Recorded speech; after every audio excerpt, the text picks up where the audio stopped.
Saudações, estudantes e profissionais da área.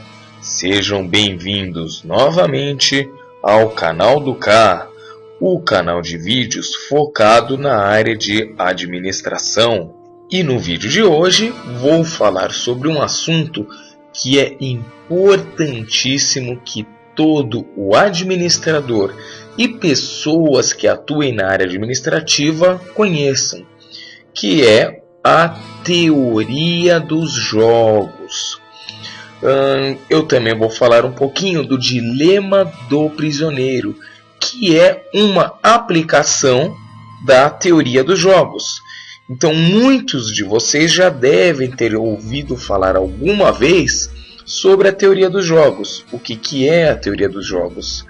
Porém, muitos ainda não sabem o que é, apenas escutaram falar sobre.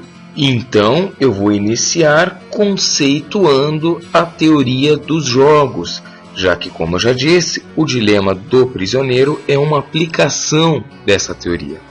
Então vou falar o que é, como é que é essa teoria, onde que pode ser usada, e depois eu vou falar um pouquinho das modalidades. Sim, existem algumas aplicações e modalidades diferentes para a teoria dos jogos.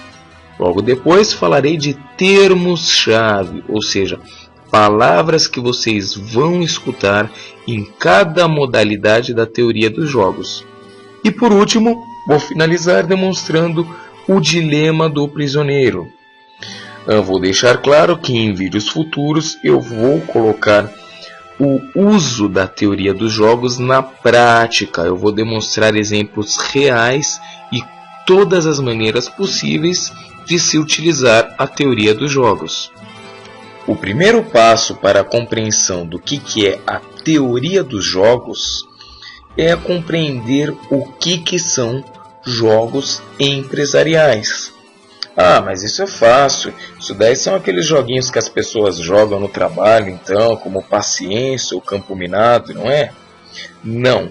Jogos empresariais não são esses joguinhos que as pessoas jogam no trabalho. Jogos empresariais são um conjunto de ações, jogadores e regras que se desenvolvem no dia a dia da empresa. Como assim?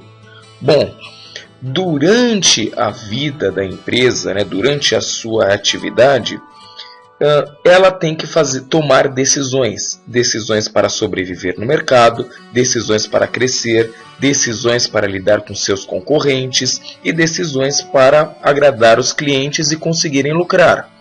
Então, a primeira coisa a termos noção é que todo o jogo empresarial, toda a ação da empresa voltada para o mercado, voltada para o lucro, envolve jogadores. Se essa empresa for um monopólio, terá apenas um jogador, porém existirá sempre a ameaça de outros possíveis jogadores. Se não for monopólio, pode existir 2 ou mais jogadores. Outra coisa importante saber é, toda a empresa vai tomar uma ação, ou seja, ela vai ver, eu posso praticar um preço alto ou não? Eu quero praticar um preço baixo. Então, toda a empresa ela vai praticar ações e existirão nesses jogos regras. Mas o que são essas regras? Bom, é compreender alguma das modalidades de jogos que existem. Ou seja, se eu for agir simultaneamente com o meu competidor, com os outros jogadores, é um tipo de regra, é um tipo de decisão. Porém, se eu for agir de maneira sequencial, eu agindo primeiro ou o meu competidor, o meu concorrente agindo primeiro, eu vou ter que agir de maneira diferente. Eu terei regras diferentes de como que eu vou atuar. Então, resumindo, a teoria dos jogos é uma maneira de se pensar esse conjunto de jogadores, ações e regras para o crescimento ou sobrevivência e até mesmo o lucro da empresa. Posso afirmar então que a teoria dos jogos ela é a base de toda a explicação de estratégia corporativa, estratégia empresarial, e que é de essencial necessidade que todos os administradores, os incumbidos de tomar decisões ou empresários a conheçam. Vamos então explicar um pouquinho as modalidades da teoria dos jogos. Existem basicamente duas modalidades da teoria dos jogos. A primeira delas é escolhas simultâneas, e a segunda dessas modalidades será a de escolhas sequenciais. Cada uma delas é composta por um conjunto de regras. Então, por exemplo, nas escolhas simultâneas, eu sou uma empresa e eu não sei ainda o que a outra empresa vai fazer. Ou a outra empresa vai atuar ao mesmo tempo que eu. Então, eu vou ter que tomar uma decisão agora para que a minha opção seja colocada em prática ao mesmo tempo que a do meu concorrente. E existe também as escolhas sequenciais, ou seja, eu vou tomar uma decisão e então o meu concorrente terá duas opções. E a partir dessas duas opções deles, eu terei duas ou uma ou mais opções de como agir para me defender dessa opção, dessa ação do meu concorrente. Eu vou falar agora de basicamente 4 termos-chave para a compreensão da teoria dos jogos. O primeiro deles será a estratégia dominante, o segundo deles a estratégia dominada, o terceiro deles a opção de equilíbrio e, por último, a opção ótima. Tá, mas como é que eu vou explicar esses termos-chave? Mostrando na prática um modelo de teoria dos jogos. Nós temos aqui duas empresas, a empresa A e a empresa B. Ambas possuem a opção de investir em um novo serviço de tecnologia ou não investir nesse novo serviço de tecnologia.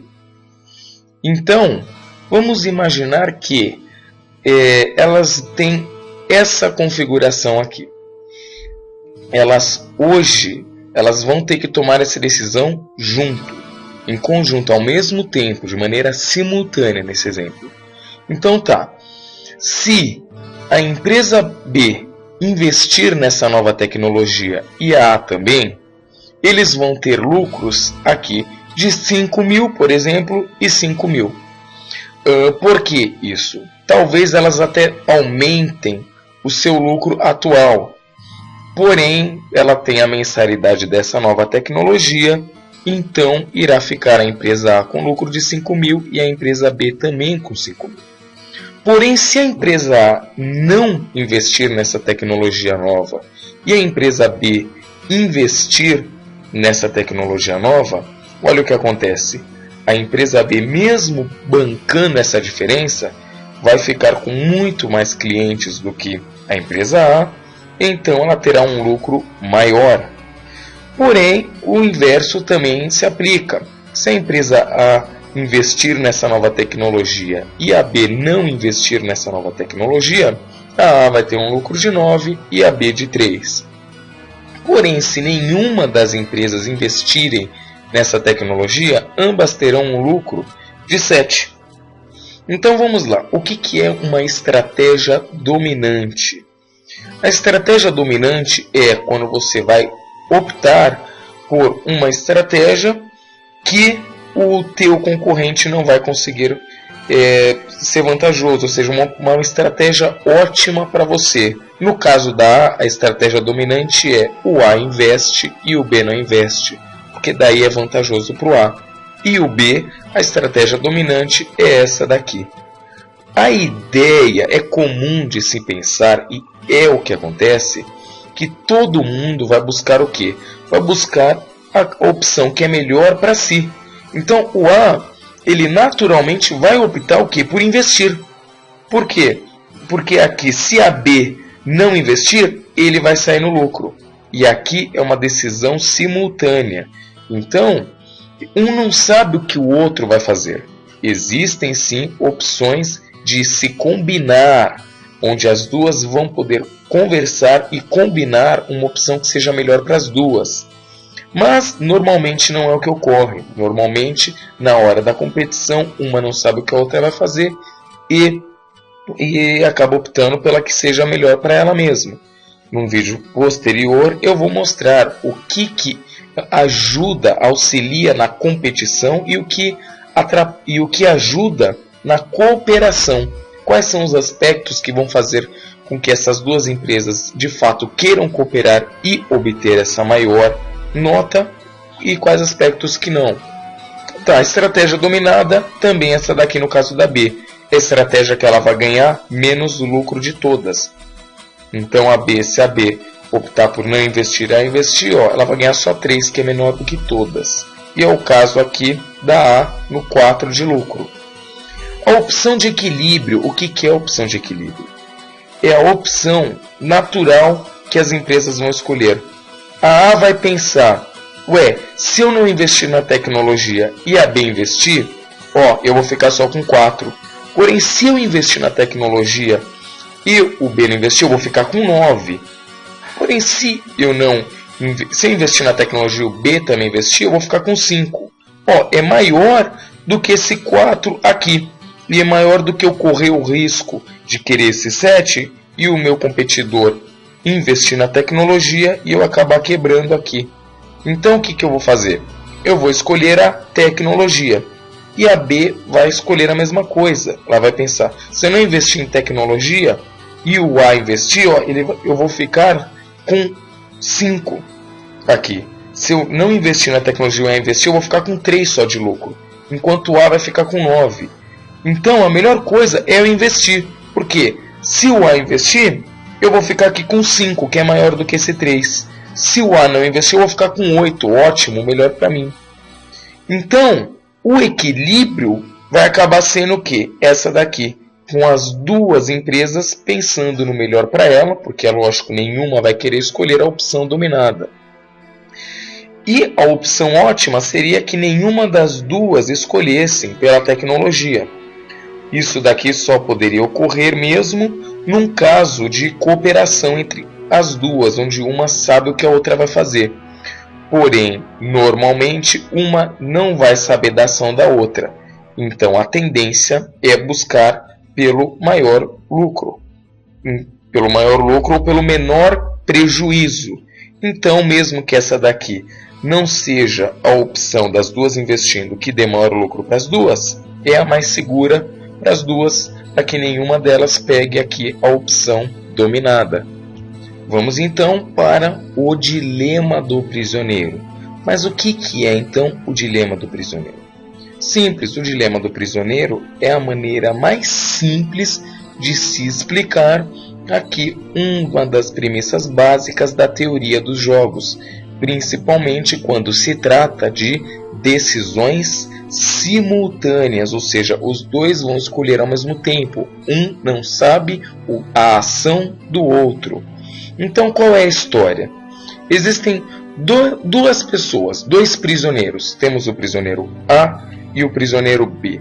A polícia foi lá na casa deles, os encontrou e prendeu os dois. Porém, na hora de prender esses dois por um crime, eles descobriram que eles não tinham prova o suficiente para incriminar esses dois prisioneiros. Então, o que eles fizeram?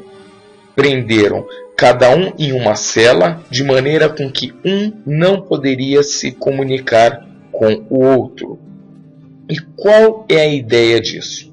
Se ambos, aí o guarda ia interrogar cada um deles e ia perguntar se o outro era o criminoso, ou seja, ele ia perguntar para o B se o A tinha cometido o crime. E ele ia perguntar para o A se o B tinha cometido o crime.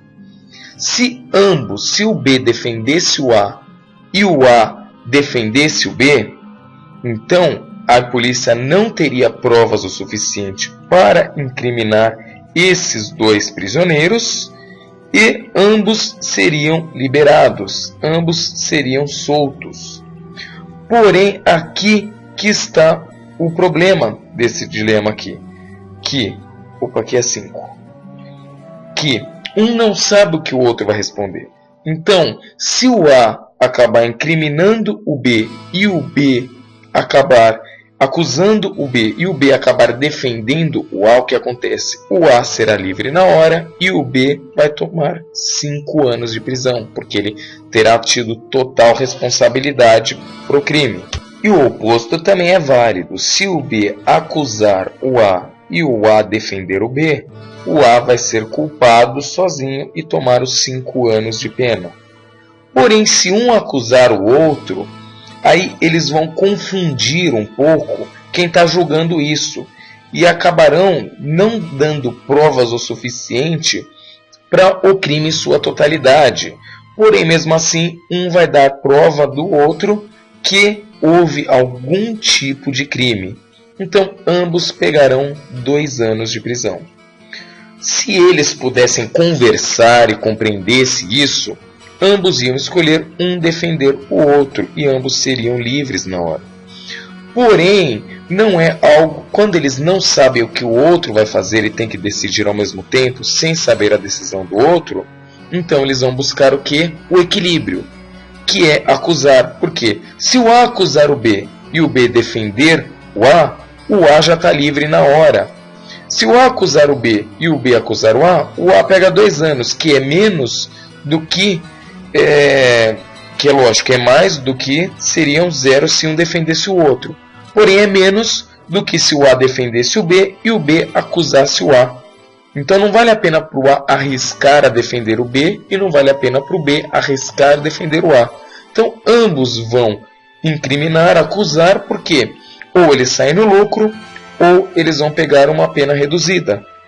Então esse é o dilema dos prisioneiros. Aqui é que está a decisão de equilíbrio, que é o mais comum se acontecer.